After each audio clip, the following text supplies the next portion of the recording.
Welcome to Book Club Preview. I'm Michael, and today we're looking at Romeo and Juliet, Act 3, Scene 5. Now, this scene starts off with this beautiful scene, Romeo and Juliet still in bed, waking up to the sound of a lark.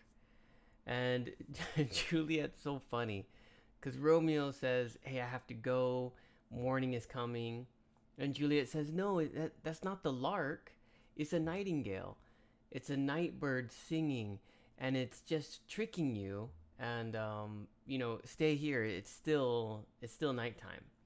And Romeo's like, well, look at that, sun. Look at the ball in the sky. And Romeo's like, no, it's just a meteor. It's just a meteor sent from the sun that's just brightening up the sky for a little bit, but it's still night. Still stay. And then Romeo says, you know what? You're right. I think you're right. That is a nightingale, and that is just a meteor. I'm just gonna stay. Right as Romeo agrees with her, she switches and she says, no, no, it's the lark. You have to leave. And Romeo, he kind of says, oh, no, it's the nightingale. I need to stay. It's still nighttime. And then finally Juliet's like, no, it's the lark. Come on, you gotta go or you'll be killed. And Romeo's like, yeah, I have to leave or it'll be death. But don't worry, I'm going to send my love to you every day. Well, Juliet asks him, will you send your love? And he says, yes, I will. So Romeo leaves with that, and they kind of share, oh, I'm going to miss you so much. Yes, I'm going to miss you too. But I have to leave. And there's that famous line, adieu, adieu.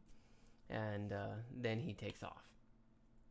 So as he takes off, because Juliet's mom starts to come, and there's an extra E there. Sorry, hate for Romeo.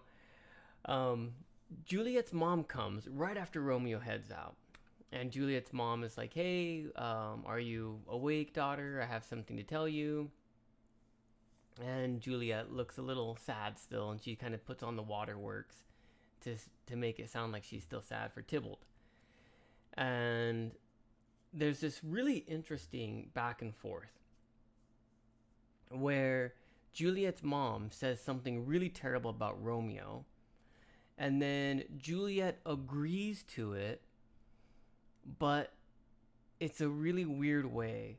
Like, for example, and this isn't from the passage, but just to give an example, Juliet's mom says, oh, I hate that Tybalt's murderer is still out there.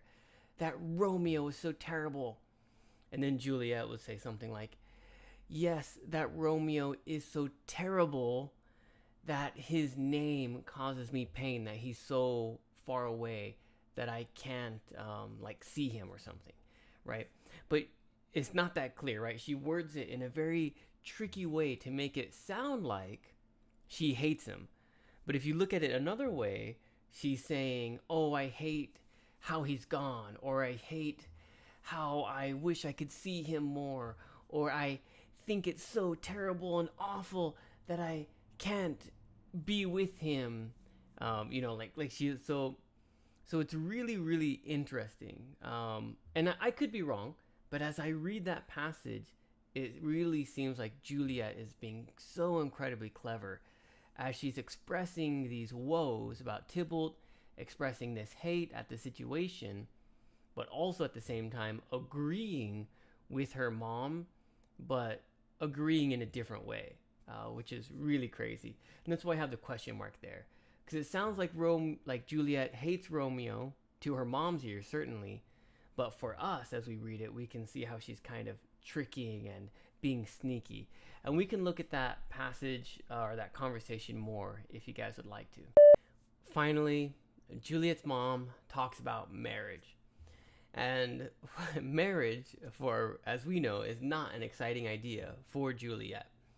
And so Juliet tries to express how it's too soon, how she doesn't want to get married yet, and it'd be really terrible. And she actually has this really clever line where she says, I don't want to marry Paris so much that I would sooner be married to Romeo, the person you hate.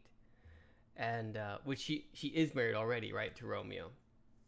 It's this really interesting line. You know what? Let me actually read it. I will not marry yet, and when I do, I swear it shall be Romeo, whom you know I hate, rather than Paris. These are news indeed.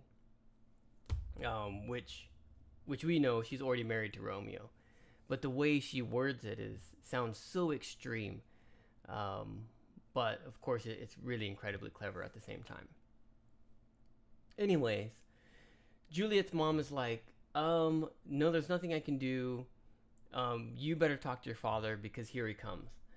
And oh man, it was so hard. I really recommend listening to this. In the YouTube link in the description, I'll add the link to the actual play. Oh, it's so powerful. It's really hard for me to hear because Juliet's father gets so angry.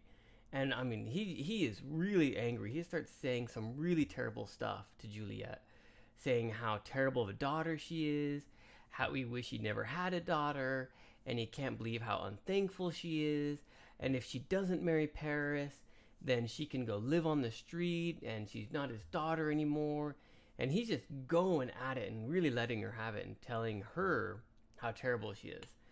The nurse tries to defend Juliet, but Capulet just gets angry at the nurse, yells at her, tells her bad things, and the nurse starts talking.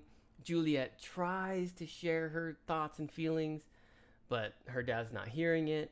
And finally he's like, you're either going to marry him or you're leaving the house in 3 days. And that's going to be up to you. Goodbye.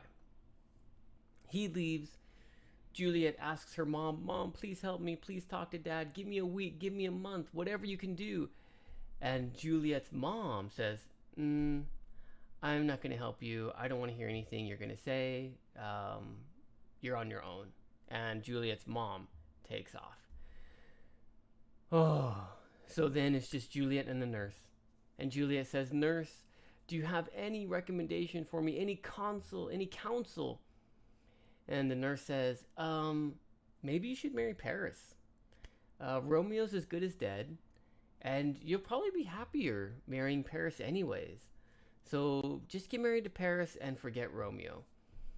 And Juliet at that says, go tell my father that I'm going to go to the friar's place because I've sinned and I need to confess. And as the nurse leaves and says that's a good idea, she says to herself that I will ask the friar for some remedy of this situation because she wants to stay married to Romeo, of course. And she says, if he cannot give me a remedy, then I have the power to kill myself. And that is how the act ends. Oh, man. Of course, there's many expressions, different vocabulary words in this act that you probably don't know and probably have to look up to understand. Please write those in the YouTube comments. That way other students can look at those too. And then we look at them together to make sure that they are clear and correct. Discussion question. All right. There's a lot of different things going on here. But the one question I really have for you is, as much as you love Romeo, if you were Juliet, would you take the nurse's advice? Think about the situation that Juliet's in. It's pretty awful. But would you just marry Paris and forget Romeo? Or, like Juliet, would you kill yourself, right? Or, that's kind of where she's at right now. Either marry Paris or kill herself. Of course, there's a plan B, which the friar will give. But in Juliet's mind, there's pretty much just those two choices. What would you choose? And of course, you can give a third option if you wish. Please don't forget to write your own discussion question. That is all the time that we have for today. But thank you so much for joining me for this episode of Book Club Preview. I'll see you soon. Bye-bye. Hey, if you have any questions about the video today, please feel free to leave a comment in the comment section. If you had any other vocabulary words that you wanted to know what they meant, let me know. And also, if you're interested in maybe joining one of these book clubs, please leave a comment and I'll get back to you. Thank you so much for watching. Bye bye.